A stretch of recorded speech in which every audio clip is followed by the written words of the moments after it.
Good morning students. Siddhi Hindi Vidyalaya के इस online classes में आपका हार्दिक स्वागत है। अब 9th वाले बच्चों, हमारा ये जो रिवीजन चल रहा है उसमें हमने पहले पार्ट का रिवीजन देखा। अब उसके जो प्रश्नोत्तर है उसका हम रिवीजन कर लेते हैं। पाठ का पूरा भावार्थ जो है बच्चों उसका रिवीजन करेंगे और यहाँ पे जो उसके अभ्यास के प्रश्न हैं उसके रिवीजन करते जाएंगे, ठीक है। अब यहाँ पे इसमें पहला प्रश्न है, कांजी होश में कैद पशुओं की हाजिरी क्यों ली जाती होगी। तो कांजी होश में, जहाँ कांजी होश यानी सबसे पहले मैं आपको बता दूं वह स्थान जहाँ पर जानवरों को रखा जाता है।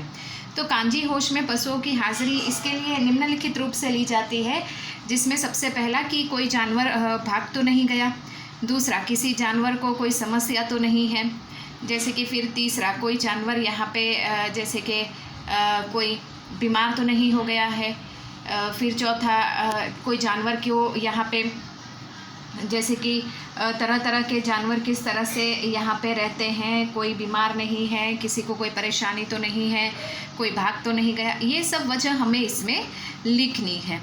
उसके बाद दूसरा प्रश्न, छोटी बच्ची को बैलों के प्रति प्रेम क्यों उमड़ आया। तो छोटी बच्ची को बैलों के प्रति प्रेम इसके लिए उमड़ कर आता है कि उसकी जो खुद की माँ थी उसका निधन हो जाता है। उसकी सौतेली माँ उसके साथ अच्छा व्यवहार नहीं करती थी, बच्ची को बहुत मारती पीटती थी।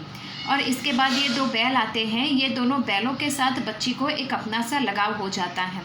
बैलों को हर रोज़ वो एक एक रोटी खिलाती थी।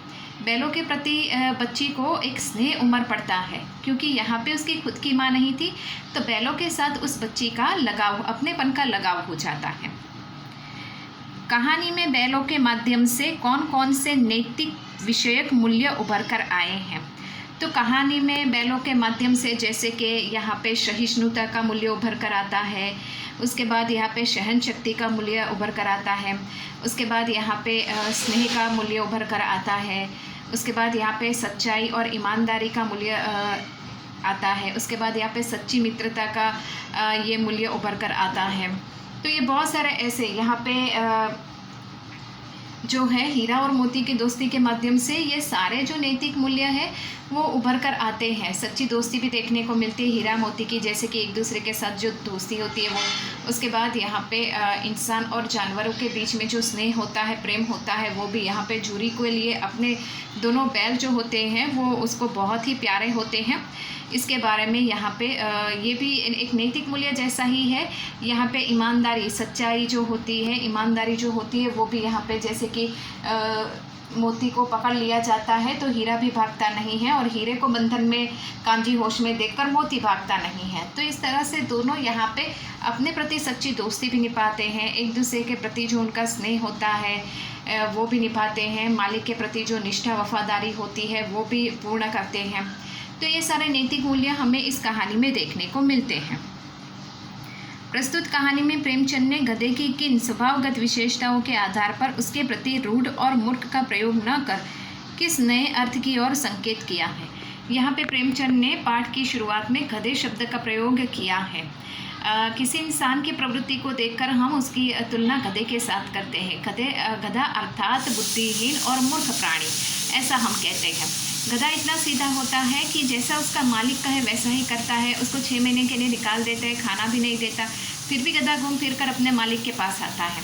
मालिक उसको बहुत ही इस्तेमाल करता है, बहुत खूब मेहनत लेता है उससे, फिर भी गधा अपने मालिक के प्रति ही समर्पित रहता है।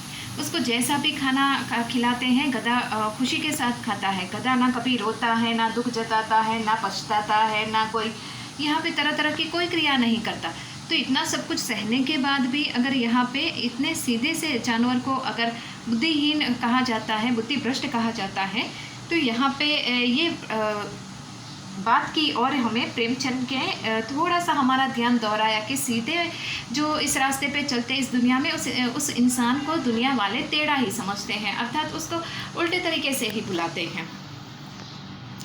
किन घटना से पता चलता है कि हीरा और मोती में गहरी दोस्ती थी। तो कौन कौन सी घटना से पता चलता है वो सारी की सारी घटना लिखनी है। एक तो यहाँ पे जैसे कि मटर के खेत में जाते हैं तो वहाँ पे मोती को पकड़ा जाता है। अगर हीरा को यहाँ पे मौका मिलता तो हीरा भाग सकता था, लेकिन वो नहीं जाता है, लेकिन मोती के साथ वो भी पकड़ा जाता है। तो यहाँ पे एक और दूसरा हिस्सा कांजी होश में, जहाँ पे जिस प्रकार से कांजी होश में हीरा को बंधन में पाकर दूसरे जानवर जो भाग जाते हैं, लेकिन मोती नहीं भागता। क्यों नहीं भागता? क्योंकि यहाँ पे हीरे को जो है मोटी रस्सी से बांध दिया गया है। अगर वो भाग जाता तो यहाँ पे जो हीरा मोती भाग जाता तो हीरा यहाँ पे अकेला पड़ जाता। तो ये दूसरी घटना हमें लिखनी है। इस तरह से हमें यहाँ पे ये दोनों पहलुओं को, दोनों घटनाओं को प्रस्तुत करना है।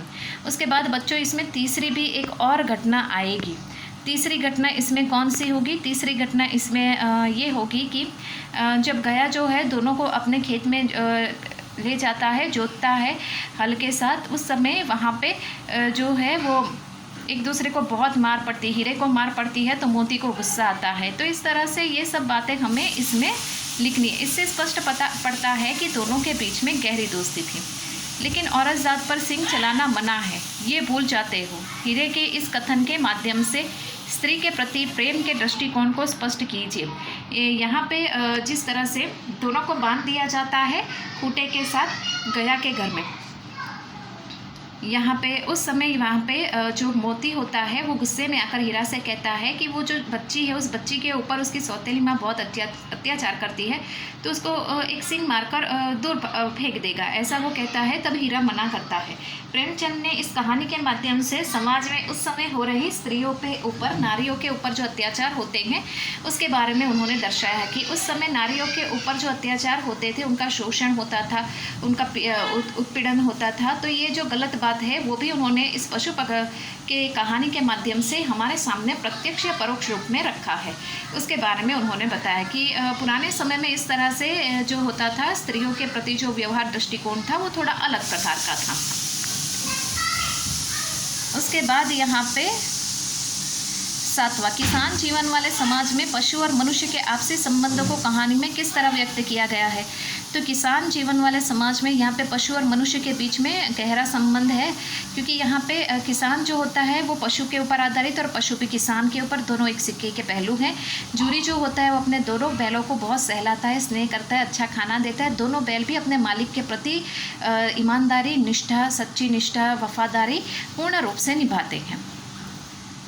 इतना तो हो ही गया है कि 9-10 प्राणियों की जान बच गई, वे सब तो आशीर्वाद देंगे। मोती के इस कथन के आलोक में उसकी विशेषता बताइए। यहाँ पे मोती की ये विशेषता है कि जैसे कि हीरा जो है वो बंधन में पड़ जाता है, मोती अपने सिंग मार मार के उस दीवार को गिरा देता है, बाकी के सारे जानवर को भगा देता है। तो मतलब उस समय ये मोती यहाँ पे ये वाक्य का उच्चारण करता है कि इतना तो हो ही गया कि सारे के सारे जानवर भाग गए। लेकिन यहाँ पे जानवरों को बंधन में, कांजी होश में रखा गया, उनको मुक्त कराना ही यहाँ पे हीरा और मोती का एकमात्र लक्ष्य था। अब आश्रय स्पष्ट कीजिए। आश्रय स्पष्ट कीजिए में बच्चों सिर्फ इस पंक्तियों को समझाना है। आवश्यक ही उसमें कोई ऐसा गुप्त शक्ति है जिससे जीवों की श्रेष्ठता का दावा करने वाला मनुष्य वंचित है।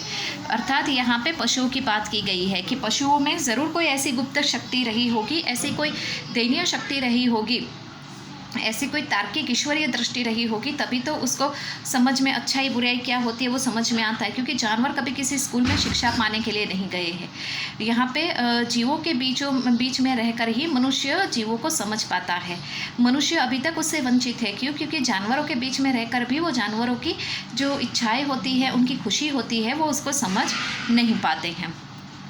उस समय रोटी के उसकी भूख तो क्या शांत होती, पर दोनों के हृदय को मानो भोजन मिल जाता। अर्थात जो छोटी बच्ची है वो दोनों को हर रोज़ एक एक रोटी खिला जाती, उससे दोनों की भूख तो शांत नहीं होती, लेकिन दोनों को ऐसा लगता कि कोई तो इस घर में है ऐसा जो हमारी चिंता करता है, हमारी परवाह करता है।